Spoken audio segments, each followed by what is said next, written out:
সবাই ঘুমোচ্ছে আর আমার দিন শুরু। রাত 1:45 আর 13 ঘন্টা পরে পৌঁছালাম। ডিসেম্বরের ঠান্ডায় একটা লম্বা শিফট। আজকে কল আসলো রাত 11:45 নাগাদ। বলল রাত 1:45-এ অন ডিউটি আছে। সেই মতো রেডি হওয়া শুরু করলাম। ডিউটির আগে রুমে চা বানিয়ে খেলাম, না হলে শরীর জমে যাবে। এত রাতে বেরোতে হলে একটু গরম চা খুব দরকার। সাধারণভাবে হাতে 15 মিনিট এক্সট্রা সময় নিয়ে রুম থেকে বেরোলাম।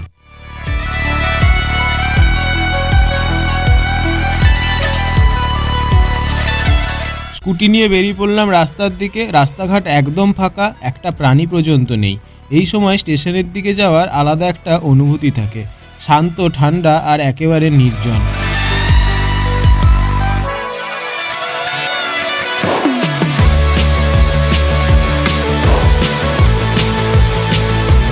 সাইন অন করতেই স্টেশন মাস্টার হাতে দিয়ে দিল কশন অর্ডার আর বলল গাড়ি তোমাদের জন্য ওয়েট করছে।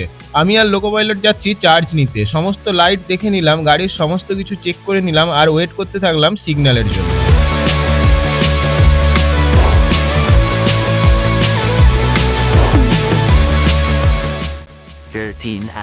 প্রায় 13 ঘন্টা পর, প্রায় 13.5 ঘন্টা পর পৌঁছালাম। রাতের ঠান্ডা থেকে দুপুরের রোদ, পুরো শিপটাই ছিল একদম স্ট্রেট।